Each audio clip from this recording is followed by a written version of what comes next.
Hello, I'm Stuart Blower and I'm fishing for my favourite species, the perch, this week. Got the spinner rod out on session 1, a size 3, Meps Aglia. I think if I could only fish with one spinner for the rest of my life, it would be a size 3 Meps. Oh, I mean into one. Second cast, brilliant. Right, let's net this and I'll show you on the camera.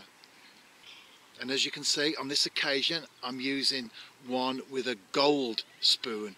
Now if I could only fish with one, literally it would have to be the Meps Aglia, but with a silver spoon. But of course I don't have to, do I? So therefore I can use the one spinner or the choice of spinners that I want to for that particular session. Where there's one, there's often more because they're shellfish, and I've just hooked one that's a little bit bigger. So let's get this in the net. I love a brace of fish in a photograph, and as I caught the first one I left it in the net just at the side because I had the idea that I would get one pretty soon afterwards, and there it is. 2 beautiful perch. And another brace of perch as well in the next few casts. Brilliant, I'm on a bit of a roll tonight. And another brace of perch. Fish number 7, and you can see why I like my spinning so much. Fish number 8, I think anyway. I'm catching that min, I'm having such great fun. Fish number 8, as you can see, the spoon's there. Certainly doing the business for me tonight, isn't it? The one with the gold spoon.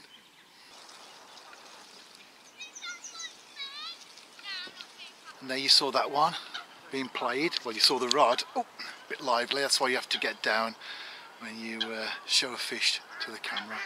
There it is, brilliant. Fish number 10. Great evening so far, really enjoying it. I've caught 10 perch, just short of an hour. Anyway, do you know what has really made my day? When I caught the final one, there was this little lad come around on a bike.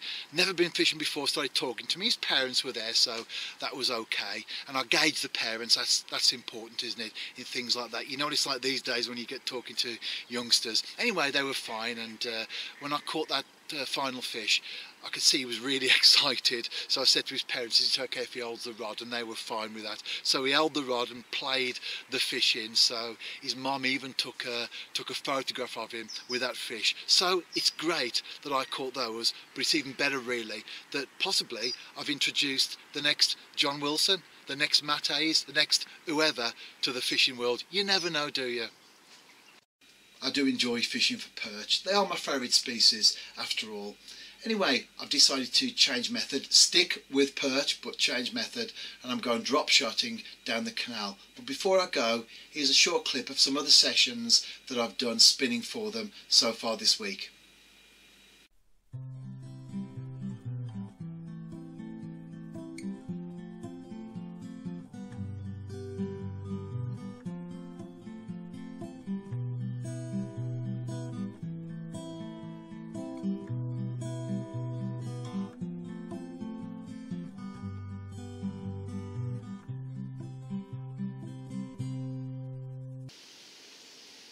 I have had one already.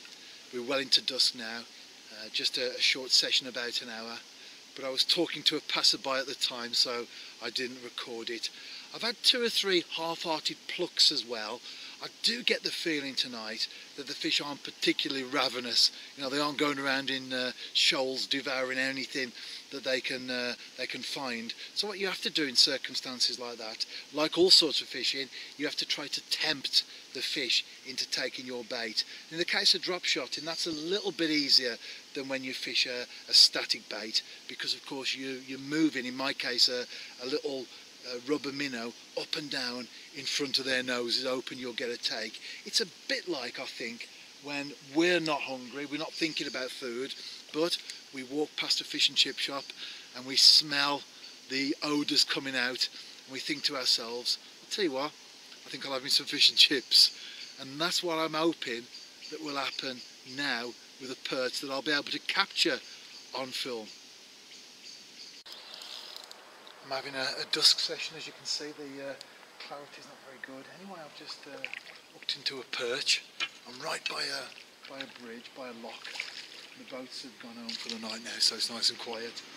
And the fish start to feed with a bit more confidence, don't they? Well, it's a nice enough perch, but mostly it's avoided a blank, hasn't it?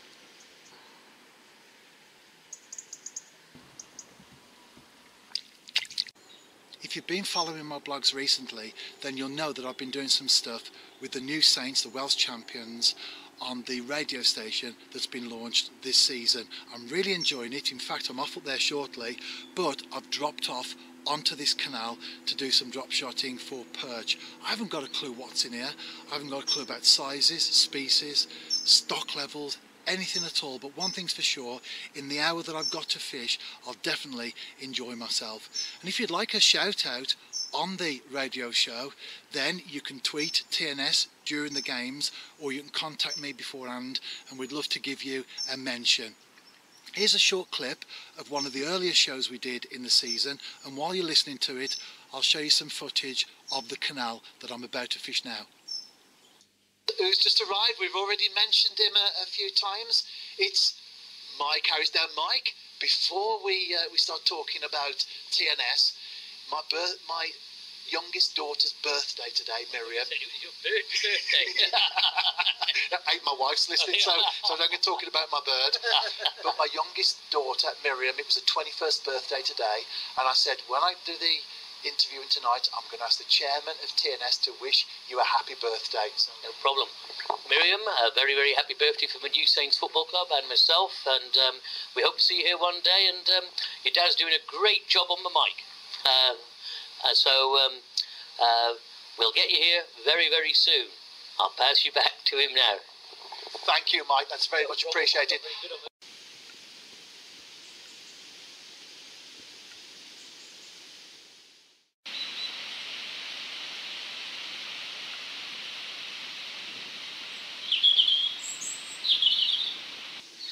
First light and first cast and my first perch of the day.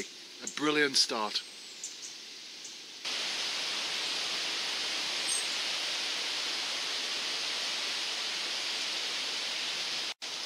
And another fish on. I was very much aware when I said it was my first perch of the morning, but it might be my only one. But no, I've got a second one in the net. That's just gone back. That was a smaller fish than the first one. Anyway, I'm a happy bunny, as they say. A little bit windy today. Some rain forecast that could come at any time. But the bottom line is, if you're an angler, don't let the weather put you off going fishing. It might determine the species you go for.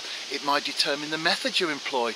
It'll certainly determine the venues, and thinking of rivers, of course, when they're in flood. But above all, don't let the weather put you off from getting out there fishing. And fish number 3 on, that I'm about to net now. Not a big perch, but as far as I'm concerned, they're all very, very welcome. I just had a 4th fish on, but I was rattling to a passerby, so I wasn't totally concentrated. It didn't feel like a big one though. The great thing about drop shotting, say, as opposed to spinning, which I also do a lot of, the great thing about drop shotting is you can stay in one area and really work it. With spinning, I find that after a few casts, and the more casts that you do, the more you kill the water. Because there is a certain amount of disturbance, isn't there, with a spinner, even a small Nepsaglia that I use.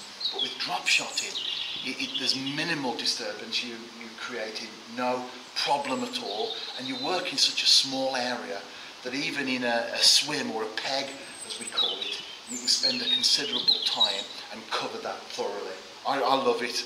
It's great. Another fish on, and hopefully I'm going to net this. It's coming to the side, and yes, in the net. I think that's number 4, isn't it? So brilliant. Not massive fish, but back to the rod and reel again. On the right gear, they give you fantastic sport. You can see why these are my favourite species, can't you? And certainly drop shotting for them is up there as far as methods are concerned as well. One of the reasons why I struggled on my last session, without doubt, is that a number of boats had been through on that canal, and so the water was quite murky. Drop shotting is a sight way of fishing. You aren't building up a swim, there's no bait going in, no ground bait, nothing at all to attract the fish.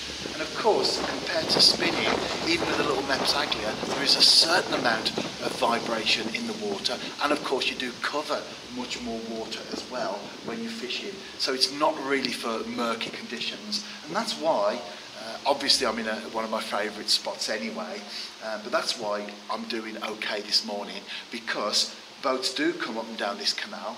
Not so much at this time of the year, they do come up and down, but the canal has had the whole night to settle, and so the water clarity is quite good.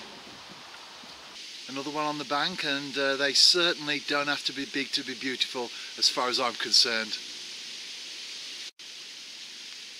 Another one on, and this is a little bit better. No monsters yet. I have had some good fish from this section. In fact, to say section, I've hardly moved a few yards really from where I'm fishing, hence the comments earlier about able to cover the water effectively. Actually it's the best one I've had this morning, so great.